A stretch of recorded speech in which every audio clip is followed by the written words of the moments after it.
Hey guys, कैसे हैं आप सभी। आशा करता हूँ कि आप लोग अच्छे होंगे और मस्त होंगे।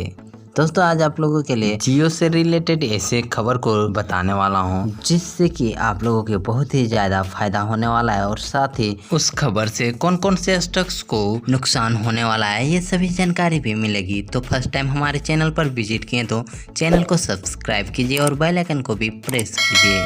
और अभी तक आप कोई भी डीमैट अकाउंट नहीं खुलवाएं तो आप लोगों को डिस्क्रिप्शन पर angel one and grow app का लिंक मिल जाएगा, वहां से जाकर फ्री में डीमैट अकाउंट खुलवा सकते हैं। तो चलिए वीडियो को स्टार्ट कर लेते हैं। जियो ने आप सभी लोगों को पता है कि दो बड़े सेक्टर में, वैसे तो और भी सेक्टर में एंट्री की है, बट दो उनके बड़े सेक्टर हम लोगों को देखने को मिले जिसमें वहां पे उन्होंने एंट्री की थी। एंड दोनों सेक्टर में अगर देखा गया तो रिलायंस जियो ने क्या कर लिया है, नंबर 1 पोजीशन हासिल कर लिया है। मतलब एक सेक्टर तो आप सभी लोगों को पता ही है, टेलीकॉम सेक्टर, वहाँ पे नंबर 1 जियो पे ही देखने को मिल रहा है। अगर हम लोग नंबर ऑफ सब्सक्राइबर्स की भी अगर हम लोग बात करें, कस्टमर्स की भी बात करें, राइट। एंड अगर हम लोग सेकंड सेक्टर की अगर हम लोग बात करें तो आप सभी लोगों को पता है रिटेल इंडस्ट्री, तो यहाँ पर भी जियो मार्ट हम लोग को नंबर 1 पोजीशन पे देखने को मिल रहा है। नो डाउट अनलिस्टेड मार्केट में है, बट जो उनका मार्केट कैप है वो नियर बाय हम लोग कह सकते हैं 8 से 10 लाख करोड़ के आसपास का उसका वैल्यूएशन है। सो डेफिनेटली अगर वो शेयर मार्केट में आ जाते हैं, चाहे जियो डिजिटल आ जाए या फिर जियो मार्ट आ जाए, दोनों के दोनों अगर हम लोग कहें तो नंबर 1 पोजीशन पे हम लोग को देखने को मिल सकते हैं। सो ये तो हो गई पुरानी बातें। अभी आप सभी लोगों को पता ही है कि जियो एक और सेक्टर में एंट्री करने से रिलेटेड ऑलरेडी अनाउंसमेंट ऑफिशियली कर चुका है।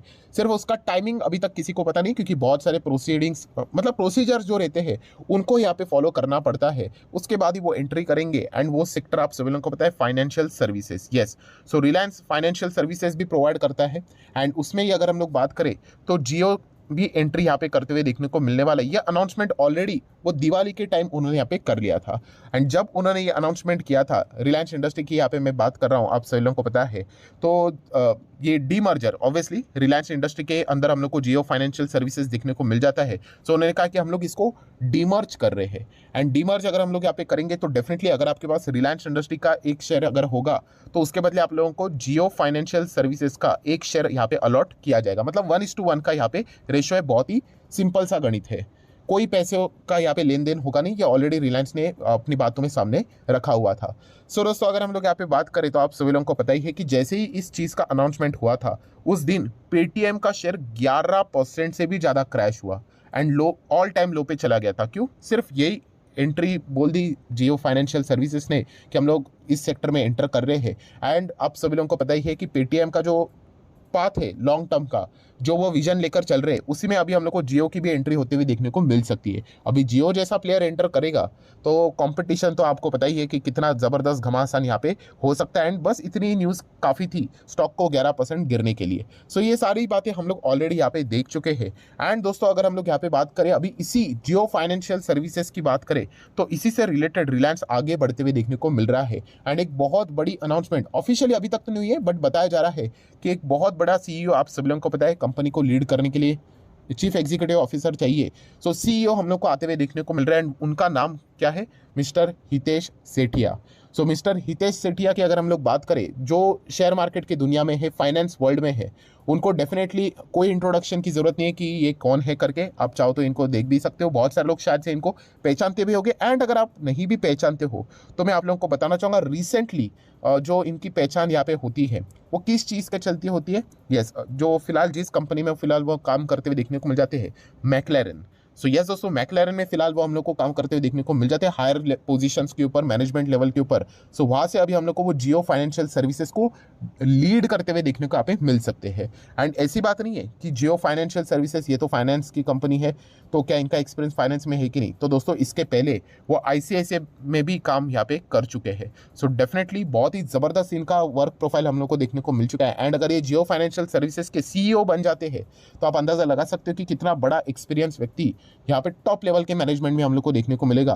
तो जियो फाइनेंशियल सर्विसेज को एक नई ऊंचाई के ऊपर लेके भी यहाँ पे जा सकते हैं। So definitely work in progress चल रहा है दोस्तों। आप सभी लोगों को पता है इस प्रकार की इन्फॉर्मेशन बाद में हम लोग को देखने को यहाँ पे मिल जाते हैं। अभी किसी को नहीं पता है कि ये सच है, झूठ है, होगा या नहीं होगा, क्योंकि निगोशिएशन करने में भी टाइम यहाँ पे लगता है। तो ऑब्वियसली जियो ने अभी तक इससे रिलेटेड ऑफिशियली कोई भी स्टेटमेंट दिया नहीं है, बट आने वाले समय में आप लोगों को जरूर देखने को मिल सकता है। सो अगर हितेश सर अगर यहाँ पे जियो फाइनेंशियल सर्विसेज को ज्वाइन कर लेते हैं तो ज़बरदस्त धमाका हम लोगों को आने वाले समय में देखने को यहाँ पे मिलने वाला है। एंड ये जो कंपनी है जियो फाइनेंशियल सर्विसेज, यस, ये शेयर मार्केट में भी लिस्ट होने वाली है। अभी ये कब होगा वो मुकेश अंबानी सर ने खुद ही बोला था कि ये चीज़ ऐसी है कि बहुत सारे रेगुलेटरी अप्रूवल लेने पड़ते हैं, तो एग्जैक्टली टाइम हम तो बोल नहीं सकते, बट वर्क इन प्रोग्रेस यहाँ पे चालू है। आज नहीं तो कल, नहीं तो परसों, नहीं तो नरसों, कभी ना कभी तो ये होने ही वाला है। एंड जिनके पास रिलायंस इंडस्ट्री का एक शेयर है उनको जियो फाइनेंशियल सर्विसेज का भी एक शेयर यहाँ पे मिल जाएगा, राइट, फ्री में ऑब्वियसली। देन अगर हम लोग यहाँ पे बात करें दोस्तों, तो आप सभी लोगों को पता है ये जो एंट्री रहने वाली है जियो फाइनेंशियल सर्विसेज का, मतलब जियो की फाइनेंस सेक्टर में ऑलरेडी थे वो, बट एग्रेसिवली अभी आगे बढ़ते हुए देखने को मिलेंगे। तो आप सभी लोगों को बताना चाहूँगा कि वो अलग अलग सर्विसेज में भी हम लोग को जाते हुए देखने को यहाँ पे मिल जाएंगे। मतलब जो वर्टिकल सर्विसेज भी रहते हैं, जैसे कि इंश्योरेंस में भी वो एंट्री करने का विचार कर रहे हैं। देन उसी के साथ साथ जो पेमेंट्स रहते हैं उसमें भी एंटर करेंगे। डिजिटल ब्रोकिंग में भी रिलायंस का जियो फाइनेंशियल सर्विसेज एंटर करते हुए देखने को मिल सकता है। एंड असेट मैनेजमेंट में भी हम लोग को शायद से आने वाले समय में, नो डाउट 3 साल का टाइम पीरियड उन्होंने यहाँ पे रखा हुआ है कि आने वाले समय में वो प्लान करके चल रहे हैं। अभी नो डाउट हर एक सेक्टर में एंट्री करने के लिए वो रिस्पेक्टेड जो रेगुलेटरी बॉडी रहती है, राइट, वहाँ से परमिशन लानी पड़ती है, लाइसेंस लेना पड़ता है, राइट, एंड उसके बाद ही उनको ये सारी चीज़ें हरी झंडी यहाँ पे मिल जाएगी। बट जिस लेवल की कंपनी, जिस प्रकार का, मतलब अभी इंडिया की नंबर 1 कंपनी है रिलायंस इंडस्ट्री, तो उनके लिए तो कोई मुश्किल होने वाला है नहीं। तो डेफिनेटली लाइसेंस तो इनको मिल जाएगा, सिर्फ टाइमिंग की देरी है, कितना टाइम यहाँ पे लगता है। तो डेफिनेटली इतना बड़ा प्लेयर अभी हम लोग को मार्केट में एंटर करते हुए देखने को मिलेगा। सो बहुत कुछ चीज़ें हम लोग को कंपटीशन लेवल के ऊपर देखने को भी यहाँ पे मिलने वाली है। देन दोस्तों अगर हम लोग यहाँ पे आगे बढ़ते हैं तो नो डाउट आपके दिमाग में एक डाउट क्रिएट यहाँ पे हो जाएगा। कौन सा डाउट? कि यहाँ पे डीमर्जर की बात सामने आ रही है, तो रिलायंस इंडस्ट्री से जब भी आपको पता है कि डीमर्जर होता है तो जो कंपनी की वैल्यू रहती है वो हम लोग को कम होते हुए देखने को मिल जाती है, राइट। क्योंकि जैसे कि आपको अभी रिसेंटली बेस्ट एग्जांपल कौन सा है, आरती इंडस्ट्री। सो आरती इंडस्ट्री में आपको पता है कि आरती इंडस्ट्री में फार्मा का भी कंपोनेंट था, केमिकल का भी कंपोनेंट था। अभी फार्मा का कंपोनेंट आरती फार्मा लैब ये निकल गया है एंड अलग से लिस्ट हुआ है। सो आरती इंडस्ट्री में आप लोगों ने देखा होगा एक अच्छी खासी गिरावट देखने को मिली। हाँ, कुछ गिरावट शेयर के परफॉर्मेंस प्राइस के हिसाब से, कुछ गिरावट जो डीमर्जर के हिसाब से, उस जो वैल्यू है वो फार्मा लैब के अलग से लिस्ट होते हुए देखने को मिले, उसके बदौलत वो हम लोग को गिरते हुए देखने को मिला है। सो रिलायंस इंडस्ट्री में भी क्या कोई मेजर गिरावट होगी? तो ये भी सवाल आपके दिमाग में, ये डाउट जरूर यहाँ पे आता होगा। तो ये डाउट को वैसे तो मैं क्लियर करवा चुका हूँ, बट चलिए फॉर्मेलिटीज को कंप्लीट कर लेते हैं। उसके लिए हम लोग को आना पड़ेगा रिलायंस का जो सेगमेंट वाइज परफॉर्मेंस रहता है कि जो फाइनेंशियल सर्विसेज है वो रिलायंस के टोटल बिजनेस में कितना कंट्रीब्यूट करता है, उस हिसाब से हम लोग का अंदाजा आ जाएगा। सो आप देख सकते हैं, चलो हम लोग ग्रॉस वैल्यू ही ले लेते हैं सेल्स एंड सर्विसेज की। कितना है? लगभग 2,60,000 ये टोटल आमदनी है रिलायंस की, रेवेन्यू 2,60,000 करोड़। तो इसमें से आप देख सकते हो ऑयल टू केमिकल O2C से 1,44,000 करोड़ पैसा आता है। देन ऑयल एंड गैस की बात करें तो 4,500 के करीब, रिटेल देखिए 67,000, डिजिटल सर्विसेज जियो की बात करें तो 30,000 करोड़, एंड अगर हम देखेंगे फाइनेंशियल सर्विसेज कितना, केवल 280 करोड़। तो डेफिनेटली अगर हम लोग परसेंटेज के फॉर्म में कैलकुलेट करें 280 करोड़ को अगर आप लोग 2,60,000 से डिवाइड कर लेते हो, चलो कैलकुलेट ही कर लेते हैं। ये देखिए हम लोग कैलकुलेटर के ऊपर आ चुके हैं, 280 डिवाइड बाय 260 कर लेते हैं, चलो 66 भी नहीं, 2,60,000 कर लिया मैंने, डिवाइड ही कर रहा हूँ, ठीक है, इज इक्वल टू होने के बाद इंटू 100 करेंगे। ये देखिए ये है परसेंटेज। सो फाइनेंशियल सर्विसेज पूरे रिलायंस इंडस्ट्री में कितना कंट्रीब्यूट करता है? 0.10% ओनली, बस 1% नहीं बोला है दोस्तों, 0.10%। सो डेफिनेटली जो शेयर प्राइस के ऊपर जो इम्पैक्ट होगा वो इतना ही होगा, ज़्यादा नहीं होगा। तो बड़ा इम्पैक्ट कब होगा? यस, अगर रिलायंस कभी फ्यूचर में ये डिसाइड करता है कि वो जियो को अलग करेगा या फिर देखा गया तो रिटेल को अलग करेगा, हाँ, तब रिलायंस के शेयर प्राइस में, इंडस्ट्री में हम लोग को अच्छी खासी गिरावट देखने को मिलेगी। वैसे नुकसान तो कुछ नहीं होगा, एक्स्ट्रा शेयर्स तो मिल जाते हैं, कॉम्पनसेशन तो मिल जाता है, बट ये बताने वाली बात थी। सो ये भी आपका जो डाउट था वो क्लियर यहाँ पे हो चुका है। सो डेफिनेटली रिलायंस इंडस्ट्री अभी हम लोग को एग्रेसिवली आगे बढ़ते हुए देखने को यहाँ पे मिल रहा है। एंड इसके चलते अभी और आपका डाउट दिमाग में आ ही जाएगा कि बजाज फाइनेंस, क्या इसके चलते बजाज फाइनेंस का क्या खेल खत्म हो जाएगा?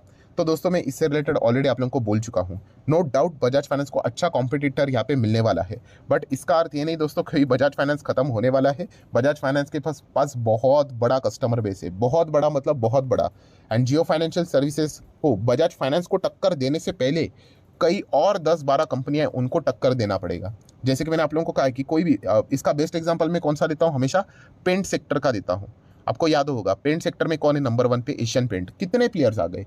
ये आ गई पेंट की कंपनी, वो पेंट की कंपनी आ गई, तो एशियन पेंट के ऊपर कोई इम्पैक्ट नहीं पड़ेगा। इम्पैक्ट किन के ऊपर पड़ता है? ऑब्वियसली हाँ, जो छोटी कंपनीज है उनके ऊपर इम्पैक्ट पड़ेगा। जो जियो फाइनेंशियल सर्विसेज मार्केट में आएगा वो बजाज फाइनेंस का मार्केट शेयर नहीं खा सकता, मतलब बहुत बड़े स्तर के ऊपर। वो छोटे छोटे जो प्लेयर रहेंगे ना, छोटी मछलियाँ, उनका यहाँ पे वो मार्केट शेयर खा खा के बड़ा हो जाएगा, राइट। एंड उसके बाद वो बजाज फाइनेंस को टक्कर दे सकता है। हाँ, मतलब हम कह सकते हैं कि वो पेटीएम को अच्छी टक्कर दे सकता है, राइट। ये चीज़ हम लोग इसीलिए तो जिस दिन ये अनाउंसमेंट हुआ था पेटीएम 11% लूट का था। और भी अलग फैक्टर थे, बट ये भी एक मेजॉरिटी वाला फैक्टर जरूर था, क्योंकि शेयर मार्केट में आपको पता ही है गिरने के लिए कोई कारण नहीं चाहिए, तो एक कारण भी यहाँ पे काफ़ी था।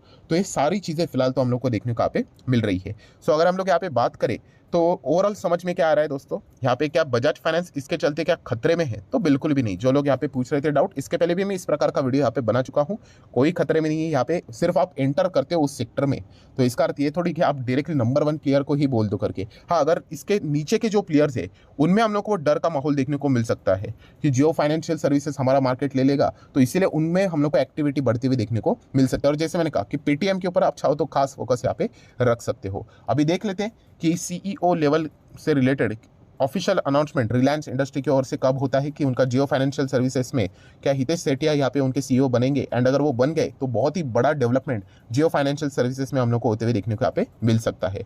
सो आशा करता हूँ जितना अभी तक का जो पॉइंट था वो सारे मैंने आप लोगों के सामने यहाँ पे रख दी है। तो वीडियो अगर आपको अच्छा लगा होगा तो आप चाहो तो यहाँ पे लाइक एंड शेयर भी यहाँ पे कर सकते हो।